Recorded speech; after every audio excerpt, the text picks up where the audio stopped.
अस्सलाम वालेकुम नाज़रीन, मैं हूं ज़मीर हैदर और आप देख रहे हैं प्रोग्राम क्रॉस टॉक। नाज़रीन, गुज़िश्ता रोज़ नई पार्टी लॉन्च हुई, अवाम पाकिस्तान पार्टी, और उन्होंने कहा कि मौजूदा जितनी भी सियासी जमातें हैं इनमें से किसी के पास ये हिम्मत या सलाहियत नहीं है कि मुल्क को इन बहरानों से निकाल सकें। उन्होंने कहा, ख़ासतौर पर शायद खाकान अब्बासी साहब ने कहा कि फॉर्म 47 वाली जो हुकूमत होगी वो मुल्क के लिए क्या करेगी, और उन्होंने कहा कि हम इक़्तिदार के लिए नहीं, अवाम के लिए और पाकिस्तान के लिए पार्टी बना रहे हैं।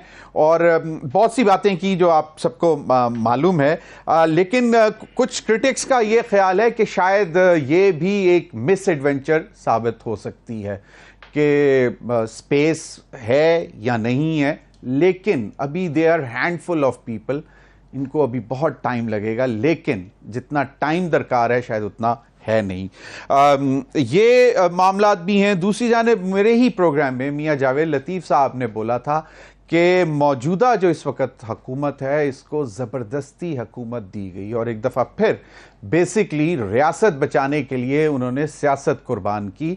और अब मियां नवाज शरीफ साहब निकलेंगे, जो कि उन्होंने अपना शेड्यूल देना है 15 या 20 जुलाई के दौरान, कि पूरे पाकिस्तान में वो जाएंगे, दौरे करेंगे, जलसे जुलूस करेंगे, बैठकें करेंगे, और उसमें वो बताएंगे कि बेसिकली इस दफ़ा भी उनके साथ कोई ज़्यादती हुई है, जिसका जावेद लतीफ़ साहब ने भी इंदिया दिया था कि जी बेसिकली इस दफ़ा फिर पाकिस्तान मुस्लिम लीग नून की लीडरशिप के साथ ज़्यादती हुई है।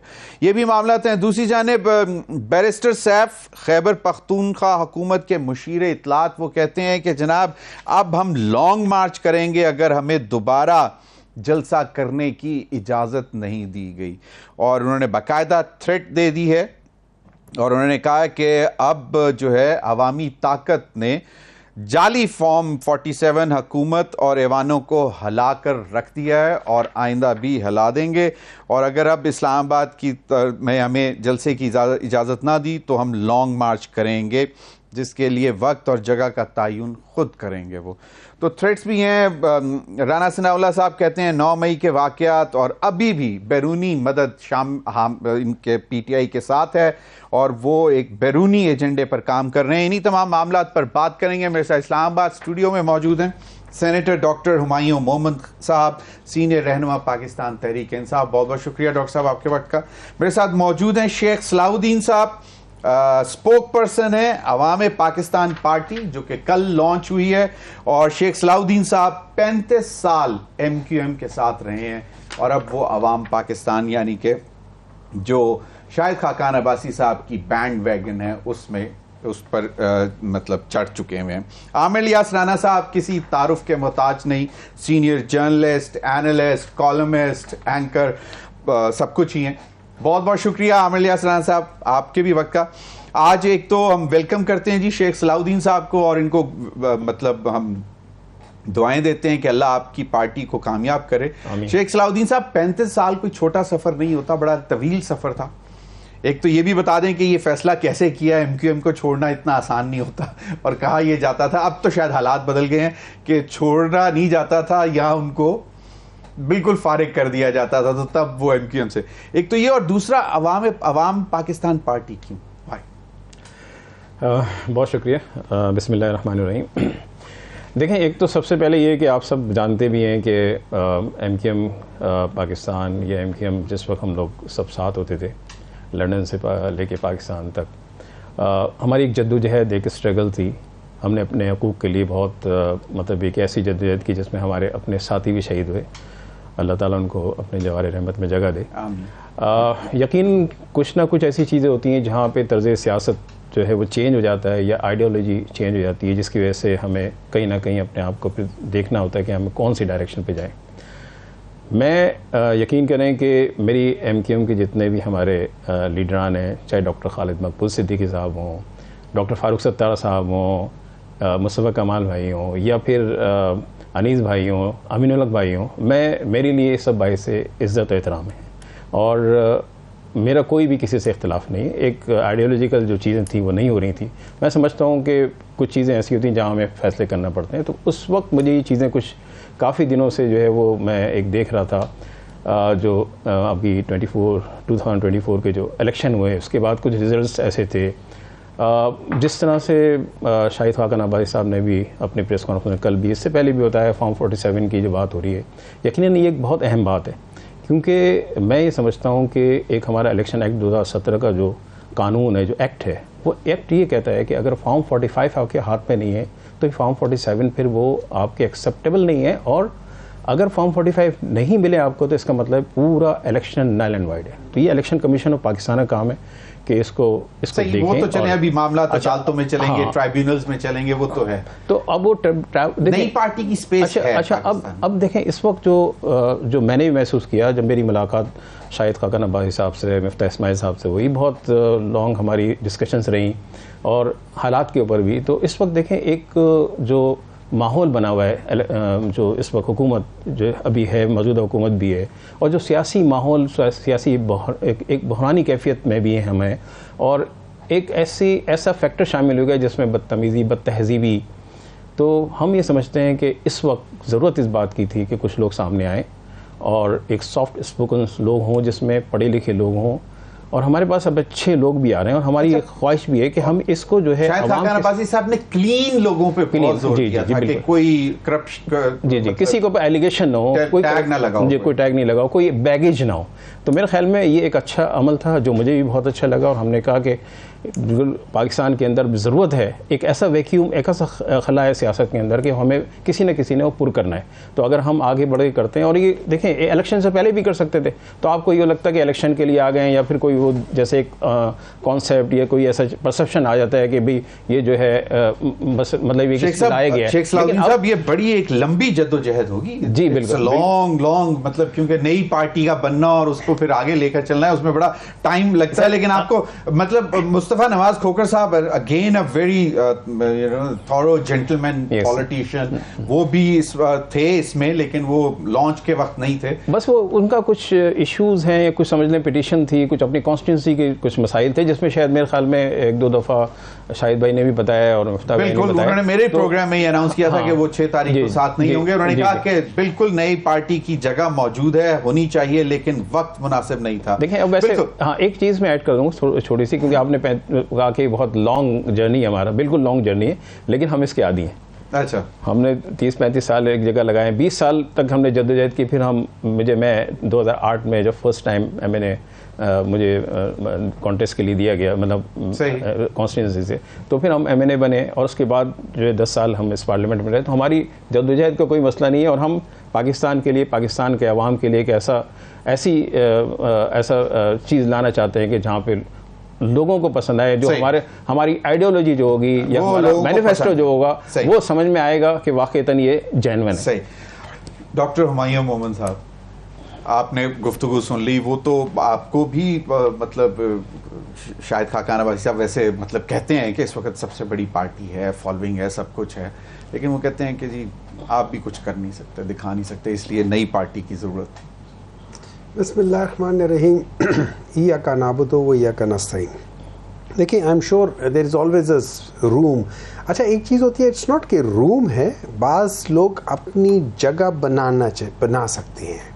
वो लोग अपने नए आइडियोलॉजी से या नए क्या कह सकते हैं, इनोवेशन से वो अपनी स्पेस क्रिएट भी कर लेते हैं, अगर स्पेस ना भी हो।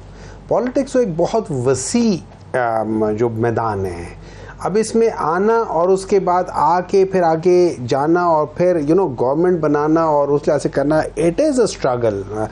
दो किस्म की है ना पार्टी है। एक वो पार्टी है जिसको हम कहते हैं कि ऑर्गेनिक पार्टी है, वो बनती है, वजूद में आती है, फिर उसके अंदर कुछ साल लगते हैं कि वो किसी तरीके से रिकग्नाइज होती है, क्योंकि आपके तकरीबन कितने हल्के हैं उन हल्के के अंदर। आईपीपी बनी थी इस्तेहकाम पाकिस्तान पार्टी और पीटीआईपी, वो इनऑर्गेनिक, वो तो टेस्ट ट्यूब बेबीज है ना।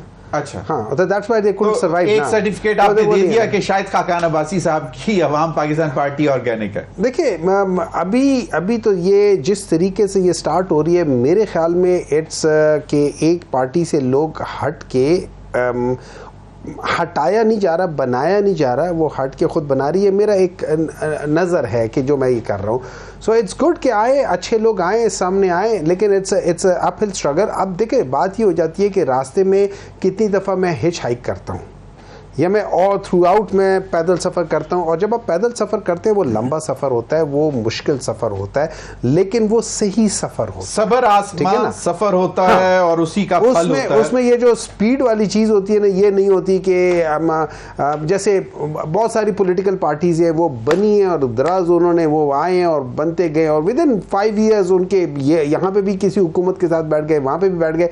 ये चीज़ें जो होती है ना, ये इनऑर्गेनिक पार्टीज की निशानियाँ होती है। ऑर्गेनिक पार्टी अपनी आइडियोलॉजी पे रहती है, वो कहती है कि यार मेरी आइडियोलॉजी आपके साथ नहीं मिलती, आई एम सॉरी, मैं आपके साथ नहीं चल सकता, तो वो उनके साथ चलते नहीं है, वो अपनी शनाख्त रखते होते हैं अलग से। तो ये अपनी जगह सारी जगह है। लेकिन देखिए पाकिस्तान का मसला पाकिस्तान का मसला पॉलिटिकल पार्टीज नहीं है। पाकिस्तान का मसला जो असल मसला है ना, वो मैनिपुलेशन ऑफ द सिस्टम है।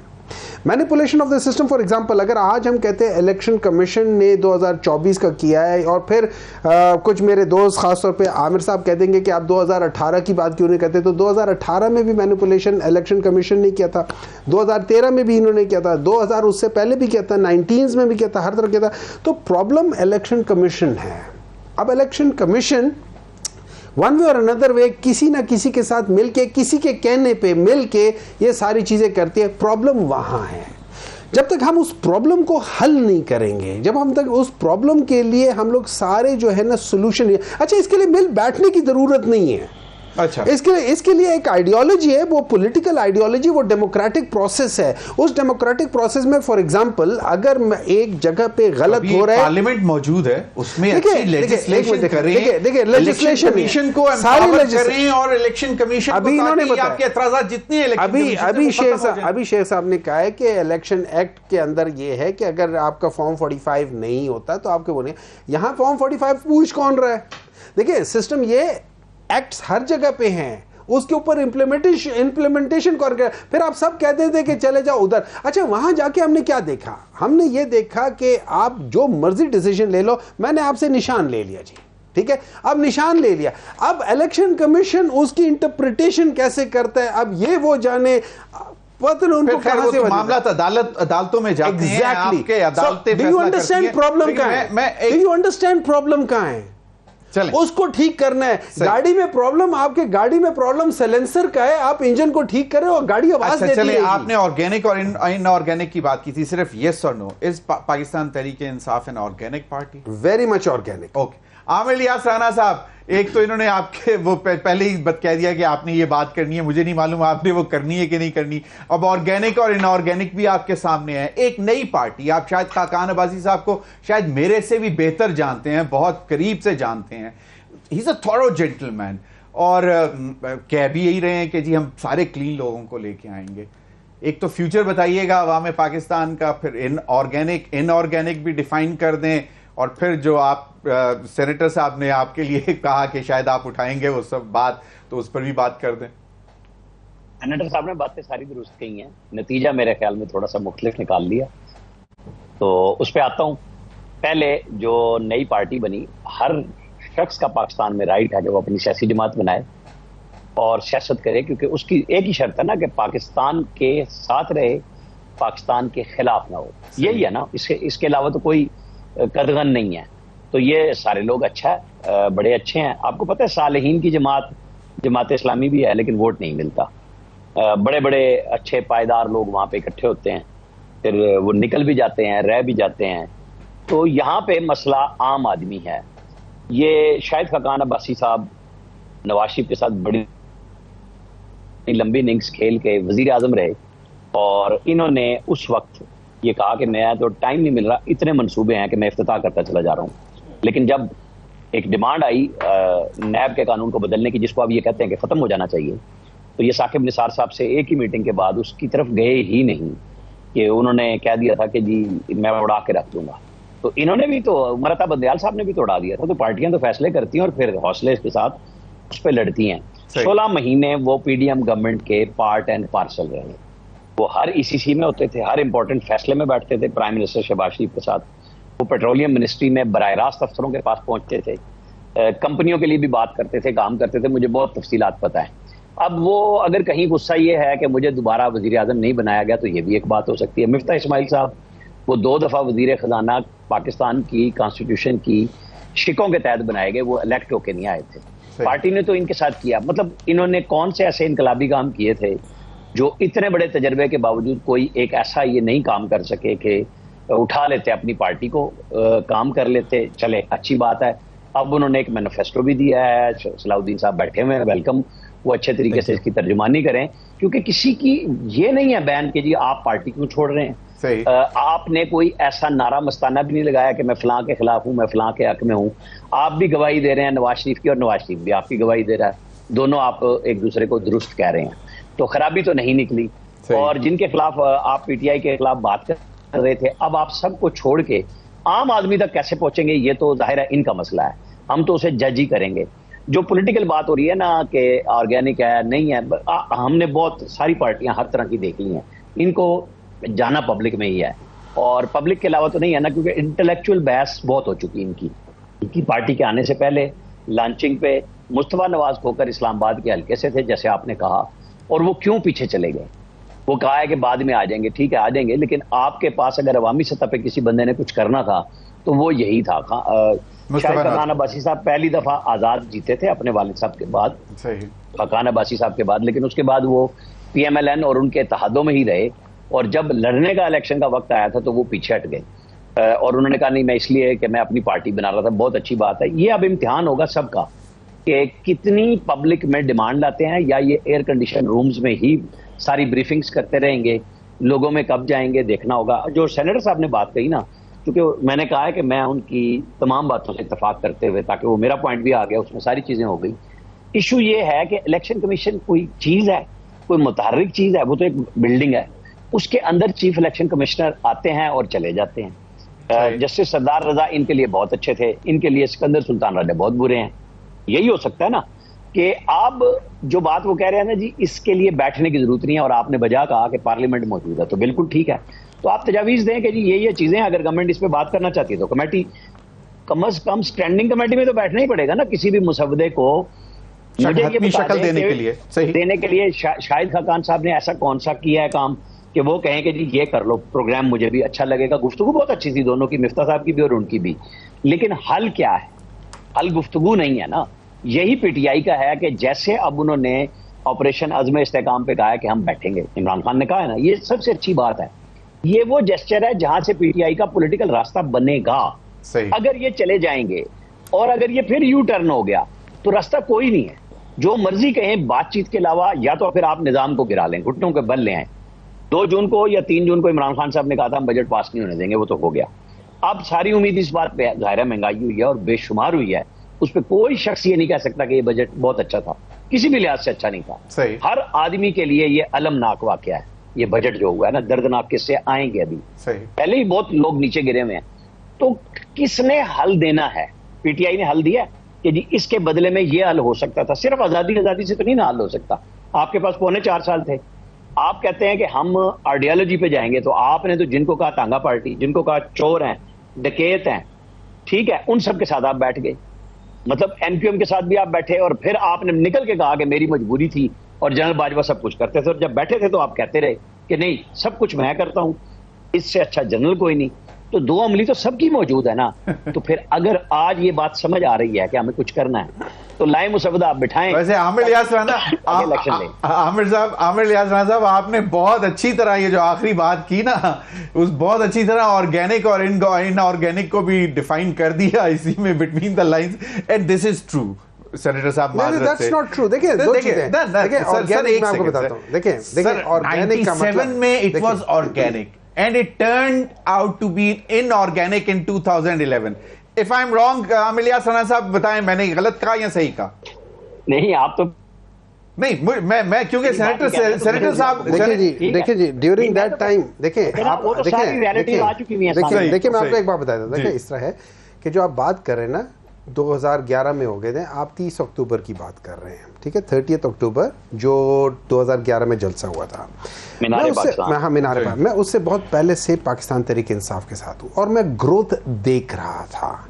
हम 2007 में 2008 में जब हम वहाँ पे इमरान खान जाते थे, केपी में जाके करते थे, हम स्टेज के आगे हम खड़े होते थे क्योंकि वहाँ पे अटैक्स होते थे, हम एज अ बॉडीगार्ड खड़े होते थे। मैं खुद खड़ा होता था, मेरे पीछे 6 फुट के फासले पर इमरान खान खड़े होते थे, आगे हमारे यहाँ पे सारे वो खड़े होते थे, और मैं देख रहा होता था यार इसमें मैं क्या देखूँ, अगर कोई आ गया तो मैं कैसे बचाऊंगा, क्या करूंगा, मेरे दिमाग में चल रहा है। अच्छा, उस लिहाज से हर महीने 2 महीने बाद एक छोटा कभी इधर कभी उधर कहीं कोई है।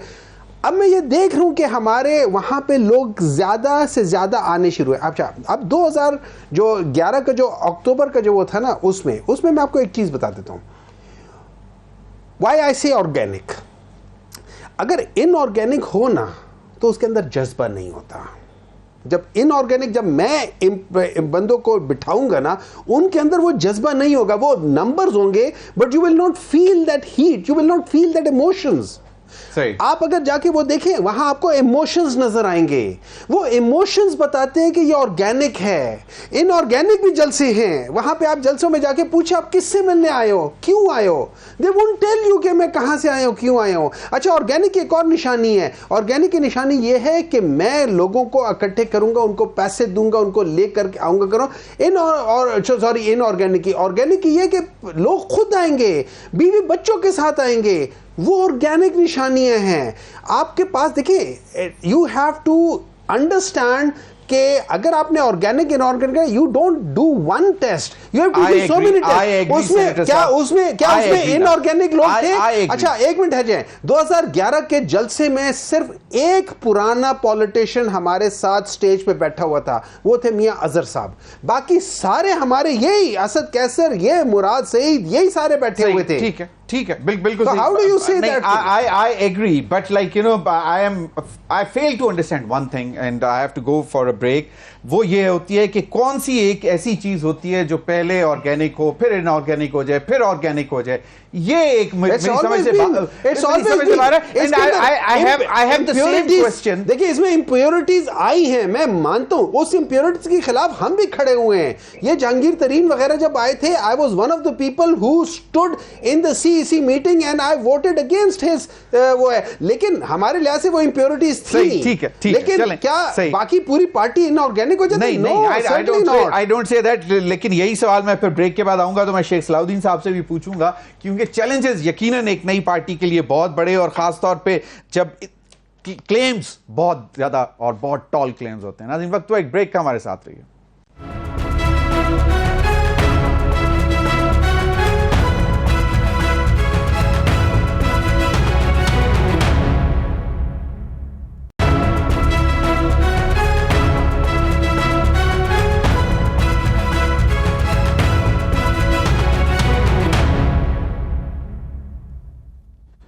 वेलकम बैक नाज़रीन। सलाउद्दीन साहब, चैलेंजेस, क्लेम्स दोनों क्या देख रहे हैं? मतलब ठीक है, आप MKM से आ गए, मिफ्ता इस्माइल साहब और शायद खाकान अब्बासी साहब, मेहताब अब्बासी साहब, बड़े नाम हैं PMLN के, वो आ गए, तो ये क्या कहते हैं कि इलेक्टेबल्स ले सकते हैं, लेकिन वो इलेक्टेबल्स जो बिल्कुल क्लीन, नीट एंड क्लीन हो। देखिए, बिल्कुल सही। बेसिकली जब हम भी बैठे थे इस फॉर्म करने के लिए, जब हमने आवाम पाकिस्तान के लिए जब कदम बढ़ाने शुरू किए, तो यकीनन मैंने भी कराची में थोड़ा सा अभी वर्किंग की है।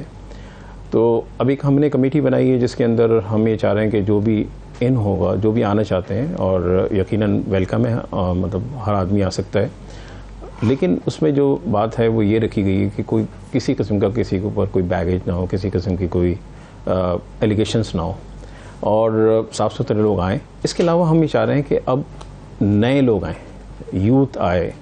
ख़वातीन का बहुत बड़ा मसला है हमारे साथ के, उनके साथ भी 55-60% ख़वातीन हैं, उनको हम चाहते हैं कि वो लोग वो भी अब संभालें चीज़ों को, यूथ भी आ जाएं। अच्छा, हमारे पास देखें बहुत सारे चैलेंजेस हैं जिसको एड्रेस नहीं किया जा रहा।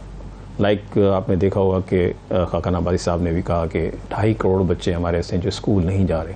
देखिए, बहुत अहम है। इसी तरह ह्यूमन डेवलपमेंट की तरफ हम नहीं जा रहे, क्योंकि इसके बगैर हम नहीं कर सकेंगे। क्योंकि यहाँ ये हो रहा है कि पार्टीज आ रही हैं, 77 ईयर्स हो गए हम देख रहे हैं लोगों को, मुख्तलिफ पार्टीज आ रही हैं, मंशूर सबके प्लस माइनस सही होते हैं, कोई एक जैसे होते हैं, कोई थोड़ा बहुत फ़र्क होगा, लेकिन सबके अच्छे होते हैं। लेकिन जब आने के बाद उस पर कितना इम्प्लीमेंट होता है, यही हाल हमारी पार्लियामेंट का भी है कि पार्लियामेंट के अंदर इस वक्त भी जो पोजीशन है वो ये है कि हमारे पास कानून साजी लेजिस्लेशन जो है वो अभी भी ऑर्डिनेंस के जरिए अवाम पाकिस्तान पार्टी जो है वो रूट कॉज एड्रेस करने की तरफ ज्यादा तवज्जो देगी, जिसमें पॉपुलेशन कंट्रोल है, एजुकेशन है, हेल्थ है, ताकि अगर हम आगे जाके चीजें बेहतर करनी है तो ये रूट कॉजेज सही हो। बिल्कुल यही चाहिए। हम निज़ाम को बदलना चाहते हैं और उसमें हम चाहते हैं कि जहाँ पर रिफॉर्म्स लेके आए, देखिए रिफॉर्म्स के अंदर फिर ये सारा सब्जेक्ट कवर हो जाते हैं, हमारे एग्रीकल्चर भी हो जाता है। बिल्कुल सही है वैसे और जो है सलाउद्दीन साहब, बिल्कुल मैं समझता हूं, मैं मानता भी हूं, लेकिन अब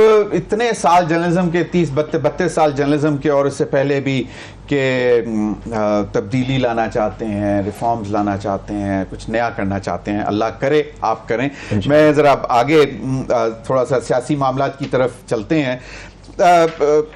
आमिर इलियास राना साहब, मियां जावेद लतीफ़ साहब मेरे प्रोग्राम में कहते हैं कि जी 8 फरवरी के दिन या 8 फरवरी से पहले जो कुछ हुआ है, कब हमने हुकूमत बनाई है भाई, हमें तो हुकूमत जबरदस्ती की थोपी गई, हालात ने मजबूर किया कि आप हुकूमत लें ताकि मालियाती दौरान से बातचीत सब कुछ हो जाए। तो वो कहते हैं कि जी अब नवाज शरीफ साहब निकलेंगे और अपने आप को साबित करेंगे कि उनका कोई कसूर नहीं था, और जो 21 अक्टूबर से लेकर 8 फरवरी तक हुआ, जो वो समझते हैं कि ज्यादती हुई, 8 फरवरी को ज्यादती हुई, वो अब सच बताने के लिए निकलेंगे।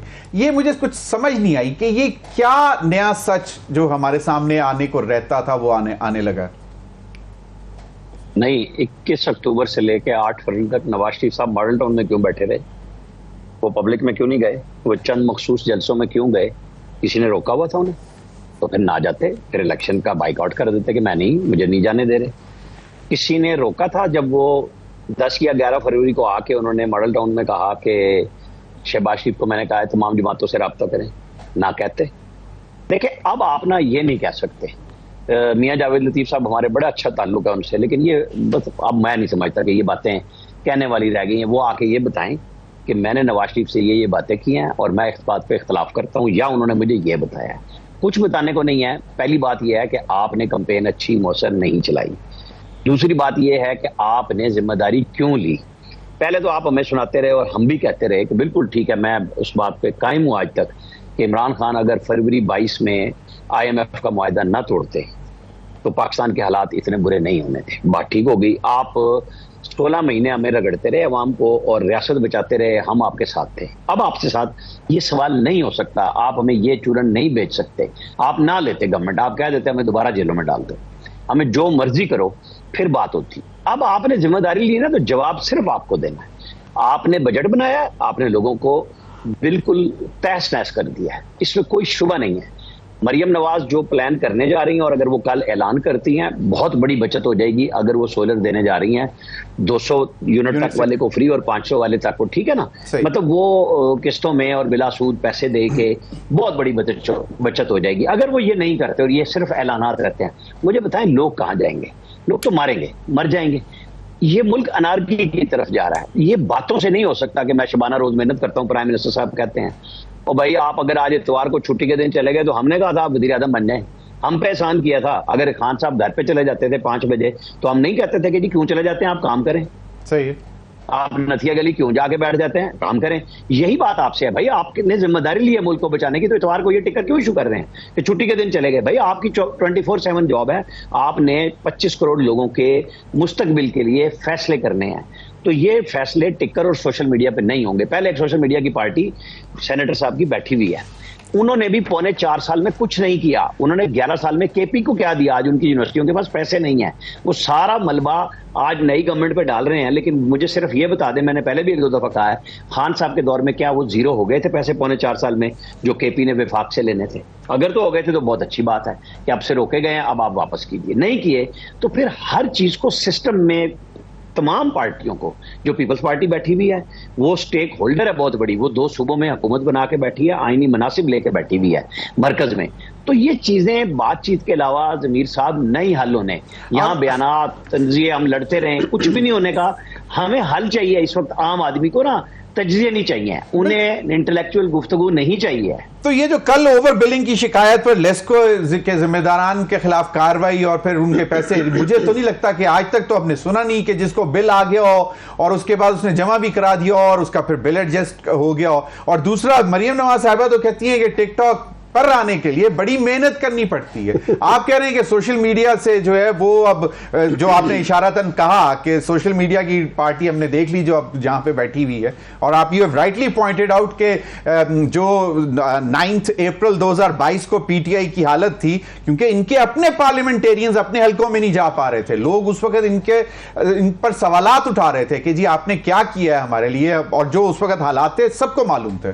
क्विक कमेंट तो फिर मैं आगे बढ़ूं। देखे मैं आपको सिंपल सी बात बताऊं, अगर मुझे सही याद पड़ रहा है 20 दिसंबर या 19 दिसंबर था, इमरान खान वजीर आजम थे, उन्होंने SNGPL और SSGC के दोनों के MD बदल दिए और पता क्या कहा कि मैंने इनको बरतरफ कर दिया। उनमें एक एयर मार्शल शाहिद लतीफ साहब के भाई भी थे, अमजद लतीफ साहब बड़ा अच्छा काम कर रहे थे, ठीक है मैं जानता हूं। उनको बरतरफ किया गया कि इन्होंने स्लैब बदले हैं और लोगों के साथ चीटिंग किया है। ये तकरीर उठा के देख लें इमरान खान की, उन्होंने कहा था मैं पैसे दूंगा वापस, आज तक किसी को पैसे नहीं मिले। यही ऐलानात अब भी हैं कि कोई पैसे नहीं मिलने के, ये रॉबरी लोगों के साथ हो रही है। कंपनियां अपने खसारे चोरियां रोकने के लिए पूरी करती हैं, आम आदमी पे डाल देती हैं। आप और हम यही हैं, ये FIA भी यही है, सिवाय उन अफसरों से मजीद पैसे खाने के कुछ भी नहीं होने का जो जिन्होंने ये चोरी की है, डकैती अवाम के साथ की है और अपने कंपनियों को प्रॉफिट में दिखाया है क्योंकि उन्होंने स्लैब चेंज कराया कंप्यूटर के सिस्टम के तहत। सही। तो पकड़े हम भी तारीफ कर देंगे, लेकिन मुझे बिल्कुल नहीं लगता। बिल्कुल नहीं लगता। आप सेनेटर साहब मियां जावेद लतीफ साहब की बात, क़यादत आपकी जेल में, वर्कर्स आपके जेल में, 8 फरवरी से पहले की बात कर रहा हूँ, 9 मई के बाद के हालात, इतने जुल्म, इतने केसेस, अभी तक आपकी क़यादत, वो कहते हैं कि जी ज्यादती तो मियां नवाज शरीफ साहब के साथ हुई और अब वो सच बताने आ रहे हैं। ये क्या मामला है आपके साथ? आपका बल्ले का निशान छिन गया। मेरे ख्याल में वो जो लफ्ज़ यूज़ करना चाहते थे, वो पैड़ी यूज़ करना चाहते थे, वो ज़्यादती नहीं करना चाहते थे। उनके साथ बड़ी बुरी हुई थी। उनको जिस तरीके से लाया गया था, जिस तरीके से उनको एश्योरेंसेस दी गई थी, जो एश्योरेंसेस दी गई थी, जिस तरीके से दी गई थी, वो उनके साथ नहीं हुआ। इसको आम फहम ज़ुबान में अगर आप आवाम में जाएंगे तो वो कहते बड़ी पैड़ी हुई है, उनके साथ वो हुआ है। बाकी जैसे देखिए बात ही हो जाती है, सच क्या बताने आ रहे हैं? वो कोई सच, उनके पास सच क्या है? सच ये है कि वो क्या थे 2000 बहुत अरसा खामोश रहे, गली में बैठे हुए हैं सेनेटर साहब के साथ। किस जलसे में उन लोगों ने नहीं कहा कि मुझे नींदें नहीं आती, मेरी रात की नींदें खराब हो गई है इतनी महंगाई देखकर। देखिए मेरा सिंपल से एक सवाल है, मैं पाकिस्तान का एक प्राइम मिनिस्टर हूं और मेरी एक बहुत बड़ी इन्वेस्टमेंट पाकिस्तान से बाहर पड़ी है। मैं आपको कहता हूं कि आओ भाई पाकिस्तान में इन्वेस्ट करो, लेकिन मैं अपने पैसे पाकिस्तान में इन्वेस्ट नहीं कर रहा। मेरा जो समधी है उनके बच्चों के दुबई में प्रॉपर्टीज हैं, जिन गाड़ियों में वो फिरते हैं। ये सुनते आ रहे हैं लेकिन अभी तक नहीं सॉलिड प्रूफ नजर नहीं है। उसको छोड़ दे, दे आर देयर। आपके पास सॉलिड प्रूफ है, आप जाके एवन फील्ड में जाके देख ले, सॉलिड प्रूफ पड़ा हुआ है। आप जाके सॉलिड प्रूफ कर ले। ये जो वन हाइट पार्क जो बिका है, जो 50 मिलियन का वो किया हुआ है, वो सॉलिड प्रूफ है। 50 मिलियन वो हो गए और बाकी हो गए, कम से कम और कुछ ना हुआ तो ये तो 100 मिलियन पाउंड तो हो ही गए ना। तो ये 100 मिलियन पाउंड लाके इन्वेस्ट कर लो ना भाई मेरे, अगर यही आपकी सिर्फ जायदाद है, कुल जायदाद है, ये इन्वेस्ट कर लो यहाँ पे। आप क्यों नहीं करते? देखिए प्रॉब्लम, देखिए इसमें कोई शक नहीं है जो आमिर लियाज साहब कह रहे हैं कि हमारे यहाँ पे बहुत ज्यादा जो पॉलिटिकल पार्टीज के अंदर है, हम जो बात करते हैं बाद अब वो कंप्लीट नहीं होती। लेकिन क्या वो नहीं हुई? मैं आपको एक बात बता देता हूं। देखिए with respect to Pakistan Tehreek इंसाफ, जब 2018 में हम आए थे, ठीक है, हम हमारे से पीछे जो बजट था वो तकरीबन 5.84 या 5.94 था GDP, और उसके अलावा मुख्तलिफ पैरामीटर थे, तो कुछ ठीक थे कुछ गलत थे।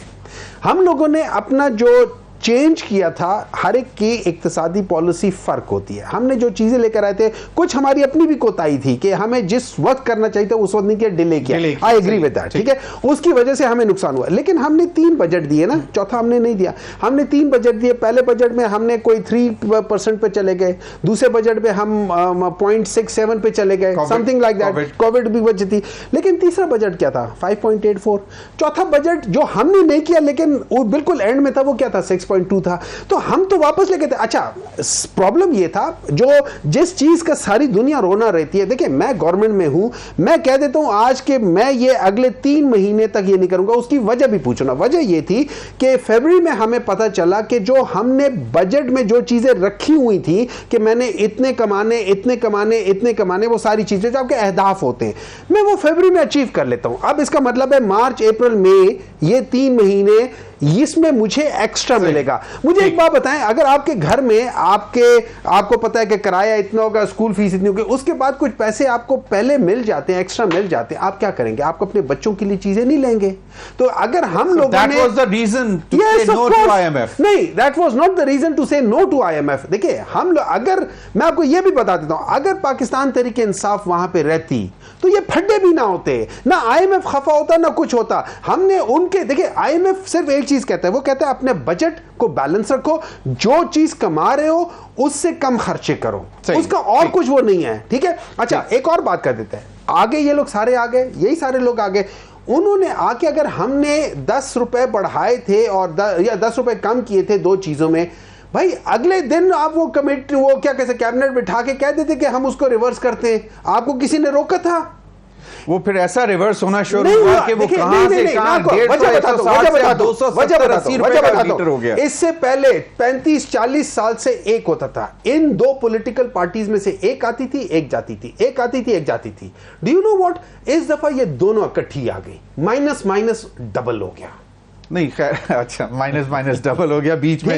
वो जितना नेगेटिविटी थी एक अरसे के लिए मुशर्रफ साहब का भी टाइम रहा है, शौकत अजीज प्राइम मिनिस्टर रहे। अच्छा, मैं आपको एक और बात बता देता हूं, for your confirmation, as of now, as of today, एक पॉलिटिकल पार्टी पाकिस्तान की 75 साल हिस्ट्री में एक पॉलिटिकल पार्टी है जिसने अपने दौर में कंटिन्यूटी 2 दफा 6 GDP को टच किया है। वो कौन सी है पॉलिटिकल पार्टी?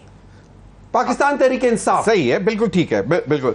अच्छा शेख सलाउद्दीन साहब, अभी महंगाई, अवाम, सबसे बड़ा इशू किसी भी पॉलिटिकल पार्टी के लिए अवाम हो सकता है, तो इसको कैश करने का क्या प्लान है? देखिए, अवाम के मसाइल को कोई जल्द से जुलूस रख रहे हैं या अभी तक सिर्फ कॉर्नर मीटिंग्स, कॉरिडोर, जिस तरह आमिर इलियास राणा साहब ने कहा कि क्या वाकई अवाम में जाने के लिए तैयार हैं? फिर वहां से गेज करता है ना कोई कि जी कितनी मकबूलियत है आपकी अवाम में कि नहीं है। बिल्कुल सही फरमाया आपने। देखें, अभी तो यकीनन कल ही पार्टी लॉन्च हुई है ऑफिशियल, और इसके बाद हमने हमारा जो प्लान है, जो स्ट्रक्चर हमने बनाया है, उसके ऊपर हमने वर्किंग शुरू कर दी। तो इंशाल्लाह बहुत जल्द देखेंगे, क्योंकि अवामी इश्यूज़ के ऊपर ही हमने जो है आगे बढ़ना भी है। और इस वक्त जिस तरह से महंगाई का सबसे बड़ा मसला बना हुआ है, तो इस पर भी हमने काफ़ी डिबेट्स किए हैं, क्योंकि ज़ाहिर सी बात है कि मिफ्ता इस्माइल साहब हमारे पास इकनॉमिक एनालिस्ट, और भी हमारे पास टीम में लोग हैं, तो हमने बजट में से भी कुछ चीज़ें निकाली कि जहाँ पर अभी भी बात हो रही थी ना, आप भी बात कर रहे थे कि वो कैसे, मतलब ये कि टैक्स जो ऑलरेडी टैक्स नेट में उनसे टैक्स लिया जा रहा है, लेकिन ये कि कहीं पर भी IMF ये नहीं कह रहा कि आप जो है, जैसे 500 अरब रुपए का जो है इन्होंने PSDP में दिया हुआ है, जो MLAs MPs का, ये चीज़ें नहीं है कहीं पे भी। ये उन्होंने नहीं कहा कि जी आप पार्लियामेंटेरियंस या पर्क्स एंड प्रिविलेजेस बढ़ा दें पार्लियामेंटेरियंस के प्रेसिडेंट के। हाँ, फर्स्ट करें ना कि मैं जो है, अगर आप मुझे कर्ज दे रहे हैं फॉर एग्जांपल, तो मुझे आपको कर्ज 1 महीने बाद वापस करना है, तो अब जरूरी नहीं है कि आप मुझे माजरत से एक मुझे क्विक ब्रेक का कहा जा रहा है, शार्प ब्रेक, उसके बाद मैं जब आऊंगा तो आप ही से कंटिन्यू करूंगा। नाज़रीन, वक्त हुआ एक ब्रेक का, हमारे साथ रहिए।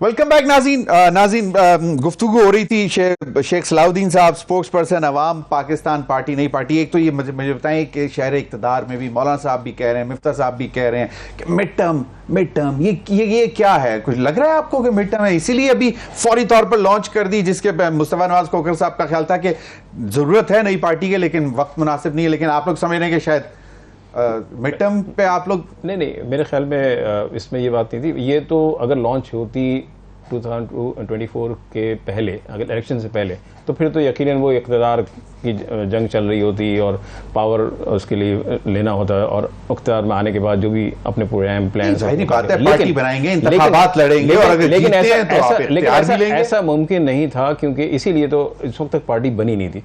पार्टी के ऊपर गुफ्तगू जारी थी, उसके बाद पार्टी लॉन्च करने के लिए एक पूरा प्रोग्राम प्लान करना पड़ता है। अब क्यों बात कर रहे हैं मिफ्ता इस्माइल साहब के पास ये मिड टर्म होने वाले हैं, मतलब ये साल के एंड में या अब जो सियासी माहौल एक बना हुआ है और जहां पर सब की बात ये हो रही है, सब तमाम पार्टी एक बात कर रही है, चाहे मौलाना साहब हो चाहे दीगर लोग हों, वहां पे ये हो रहा है कि फॉर्म 47 के ऊपर ये हुकूमत बनी हुई है। हमने भी ये बात की है कि फॉर्म 47 के ऊपर ये जो इमारत है वो मेरे ख्याल में मजबूत नहीं है, और ये किसी भी एक हवा के, जब बुनियादें मजबूत नहीं होती, किसी भी एक हवा के झोंके से इमारत गिर जाती है। तो मैं समझता हूँ कि मैं खुद भी ये समझ रहा हूँ कि जो मामलात इस वक्त हैं, और तो अवाम पाकिस्तान पार्टी जो है वो गिरती हुई दीवार को एक धक्का और दो किनारे पे आ रही है। देखिए, ये तो वक्त बताएगा कि जो मामला चल रहे हैं, जिस तरह से इश्यूज के ऊपर नहीं काम हो रहे हैं, अभी भी जो है ये पार्टी जो इस वक्त क्या कहते हैं PDM 2 इसको कहा जाता है, जो इस वक्त मौजूदा हुकूमत है, तो मेरे ख्याल में इस वक्त जो इनको डिलीवर करना था वो डिलीवर नहीं कर सकती। कॉम्पिटेंसी नहीं है, कॉम्पिटेंसी नहीं होगी तो काम आगे नहीं बढ़ेगा। यही हमने अभी बजट के अंदर तो कॉम्पिटेंसी बिलियनियर्स के पास है, जो कि मिफ्ता इस्माइल हैं, जो कि मैं नहीं कह रहा शाहिद खाकान, मतलब अता तारड़ साहब ने इशारतन कहा कि बिलियनियर्स की पार्टी आ रही है। मेरे ख्याल में ये बिलियनर हैं, बिल्कुल हैं, लेकिन मेरे ख्याल में लूट मार नहीं की इन्होंने। लूट मार की, लेकिन अगर कोई बिलियनर है, उसने अपनी मेहनत से अपनी फैक्ट्रीज बनाई है, अपने तमाम चीजों को देखा है, अगर आप ये कहें कि इन्होंने करप्शन के जरिए बिलियनर बने, तो मैं समझता हूं कि फिर वैसे मुझे वो वक्त याद आ गया, एमक्यूएम जब नई बनी थी ना, तो वो सारे बेचारा कोई साइकिल पे था, मोटरसाइकिल पे था, उसके बाद 2-2 हजार गज के घर थे। आमिर लियास राना साहब, ये मिड टर्म वाली कहानी क्या है? ये मौलाना साहब भी बात कर रहे हैं, मौलाना फजल रहमान साहब, मिफ्ता भी, और फिर PMLN के अंदर के लोग परेशान हैं। वो कह रहे हैं कि जी हम फेस नहीं कर पा रहे लोगों को। जो आपने रीजंस दिए हैं वो ऑब्वियसली वही हैं आमिर लियास राना साहब, कि जो बजट आया है और बजट से पहले के वादे और फिर 16 महीने की हुकूमत, और अब उससे पीछे हम क्या जाएं। तो ये क्या है, क्या कहानी क्या है इस वक्त शहर इक़्तिदार में, पावर कॉरिडोर्स में, पावर ड्राइंग रूम्स में? एक नाम लिए बगैर और एक नाम लेके बात करता हूं कि एक सियासतदान, और दोनों फौत हो चुके हैं जिनकी बात करने लगा। मैंने कहा आप ये जो बातें करते हैं सब हर वक्त, कहेंगे अगर सियासतदान की बात इस तरह समझो कि पीर अगर तावीज ना दे तो काम कैसे चलेगा, तो हमें भी देना होता है। तो गौर अयूब खान मरहूम से मैंने पूछा, जब ट्रेन मार्च हुआ नवाज शरीफ का ना बेनजीर भुट्टो के खिलाफ, मैं खुद उसमें गया था, उस वक्त मैं खबरें में था, और मैंने कहा जी आप जो हुकूमत गिरा रहे हैं, कह रहे हैं फलां कर रहे हैं, तो उनके घर ड्राइंग रूम में ही बैठ के कहेंगे अगर हम ये ना कहें तो हम लोगों को कैसे साथ चलाएंगे। सही। तो अगर नई आने वाली पार्टी ये कहे कि हमने 5 साल आपको इंतजार कराना है, तो आने वाले तो फिर 5 साल देखेंगे ना कि इनके साथ होना क्या है, फिर ही देखेंगे ना जाने के लिए। तो लोगों को लाने के लिए, साथ में लाने के लिए बातें तो की जाती हैं। और पाकिस्तान के अंदर आप ये तो बिल्कुल कह सकते हैं ना कि कभी भी इलेक्शन हो सकते हैं। हाँ, 3-4 असम्बलियों में ये हो रहा है कि वजीर आजम बदल जाते हैं, बिल्कुल, और असम्बलियां कायम रहती हैं। अभी हम भी उम्मीद पे कायम हैं कि देखते हैं कि क्या बनता है, कुछ होता है या नहीं होता। लेकिन नई पार्टी अगर ये भी ना कहे तो वो क्या कहे। आमिर लियास राना साहब, यहीं पे एक और सवाल कि वजीर आजम बदल जाते हैं, 5 साल मुकम्मल होते हैं, तो ये भी इस किस्म की भी अफवाहें हैं विद इन पार्टी PMLN के मियां नवाज शरीफ साहब चाहते हैं कि कोई और बंदा आके आगे ड्राइविंग सीट में बैठ जाए खुद। नहीं, देखें अगर वो कहेंगे तो वो खुद को कहेंगे ना, फिर वो खुद बन सकते हैं। और शहबाज शरीफ ने आधा मिनट नहीं लगाना, सही, उनका फिक्रा पूरा नहीं होना, और वो कहेंगे कि जी बिल्कुल अपने बड़े भाई की, अपने वालिद की तरह इज्जत करते हैं, मुझे इस बात का पता है। ये फैसला तो नवाज शरीफ ने किया ना, पहले जैसे शाहिद फकान अब्बासी को बनाया, हालांकि शहबाज शरीफ को अनाउंस किया था, तो उनको ख्याल आया कि नहीं पंजाब और खराब हो जाएगा, तो उन्होंने शाहिद फकान अब्बासी को बना दिया। अब भी उनका फैसला है ना कि मेरी बेटी वजीर आला बनेगी और भाई वजीर आजम बनेगा। इसके ऊपर आप और मैं जितनी मर्जी बहस कर लें, ये फैसला नवाज शरीफ का है। फैसला नवाज, वो ना चाहते तो वो कह देते कुछ और हो जाता। वहाँ मलिक अहमद खान भी मौजूद थे, वहाँ बहुत पोटेंशियल कैंडिडेट थे, सलमान रफीक वहाँ मौजूद थे, कोई एक बंदा तो नहीं है कि जो उनकी पार्टी में पुराने लोग नहीं बैठे हुए। तो उन्होंने ये देखा कि उनकी पार्टी को लेके चल सकती हैं मरियम नवाज, तो उन्होंने उसे पंजाब में किया। और आपको पता है हर जगह पे वो मरियम नवाज के साथ ही मीटिंग्स में आ रहे हैं, बाकी कहीं जगह वो नजर नहीं आ रहे। सही है। तो ये फैसला उनका है और कोई ऐसा इशू नहीं है कि अगर वो चाहेंगे चेंज करना, लेकिन आमिर यासिर तो ना हो। लेकिन मेरे ख्याल में वो शहबाज शरीफ को चलाएंगे विद इन पीएमएलएन। मेरा ख्याल है, मैं पूरी बात कर लूं, जी जी, मेरे ख्याल में जो लोगों के साथ गुफ्तगू हो रही है, आज मैं भी गुस्से में हूं, आप भी गुस्से में हैं। मैंने ये कहा ना कि नताइज दे दें आप, लोग समझ जाएंगे कि हाँ आपने सोलर दे दिया, आप कुछ ऐसा काम कर दें, आपकी इन्वेस्टमेंट आ जाए और आप लोगों के साथ बेहतरी कर लें, उसके बदले में सब लोग मुतमईन होंगे। लेकिन आज जो जेब से पैसे वो निकलने की कोशिश कर रहे हैं, जो हैं बिलों की सूरत में, महंगाई की सूरत में, तो एक लावा उबल रहा है ना, तो ये संभालना भी उन्हीं का काम है। अगर मेरे ख्याल में इंटरनेशनल डोनर्स के साथ भी और सारी दुनिया के साथ, या तो नवाज शरीफ पहले बन जाते, अब उन्हें इन्हीं के साथ चलना है और चलाने का फैसला हर तरफ से यही है कि शहबाज शरीफ को ही रखना है, एतमाद भी देना है। अब देखना ही है कि शहबाज शरीफ साहब IMF की नेगोशिएशंस के बाद फॉरेन इन्वेस्टमेंट ला सकते हैं या नहीं ला सकते। आप उसमें मिलिट्री डिप्लोमेसी को बिल्कुल, ये ना मैं कह रहा हूं कि भाई वो नहीं है, जनरल बाजवा भी सबके पीछे पहुंचते थे, इमरान खान से पहले जाते थे, आज भी वही कुछ हो रहा है। सही, बिल्कुल सही, बिल्कुल सही। सेनेटर साहब मुझे ये बताएं कि ये आपके जो मशीर इतलात हैं बैरिस्टर साहब वो कहते हैं कि जी अब हम लॉन्ग मार्च करेंगे और अगर मतलब फैसलों पर अमल दरामद नहीं होता, अगर अदालत अपने फैसले पर अमल दरामद नहीं करवा सकती, तो वजीर आला की क्या ये अब एग्रेसिव, क्योंकि आवाम तपी हुई है गुस्से में, जिस तरह आमिर यासिर साहब ने कहा, तो उसका फायदा उठाएंगे, निकलेंगे। फायदा की बात नहीं है। मुझे एक बात बताएं, मेरा एक कॉन्स्टिट्यूशनल राइट है, सही है, जमहूरी राइट, आप मुझे कॉन्स्टिट्यूशनल राइट नहीं देते। मैं कोशिश करता हूँ अगली बार कोशिश करता हूँ करूँ और with in the frame of constitution and with in the frame of law में रहूँ। जब आप मुझे नहीं करेंगे, आप मेरे पास ऑप्शंस क्या छोड़ रहे हैं? मेरे पास कोई ऑप्शंस छोड़ रहे नहीं छोड़ रहे, तो मेरे पास फिर ये चीज़ ऑप्शन। लेकिन एक बात बता दें, जो मैं ये नई पार्टी और उसका मेरी नज़र में जो चीज़ आ रही है ना, जो वो ऐसा लगता है कि ये एक बोट है and they are waiting for the Titanic to sink, और उसमें से कौन लोग छलांग मार के इधर आएंगे। और टाइटैनिक, जो मेजर टाइटैनिक है वो है PMLN, जो सिंक हो रही है।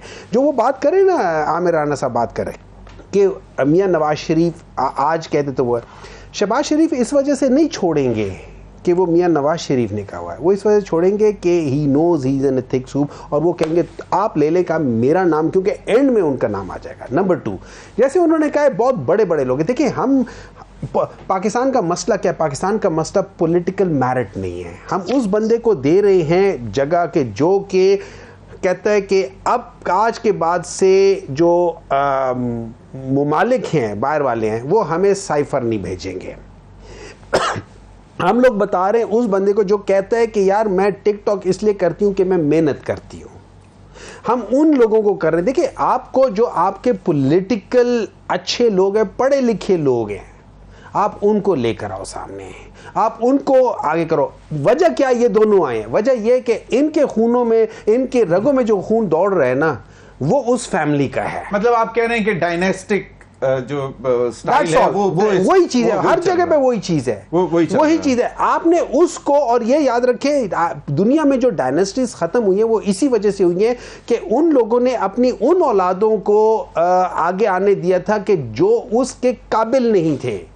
तो वहां से जब मेरिट नहीं आता ना, तो फिर डायनेस्टीज खत्म होनी शुरू हो जाती हैं।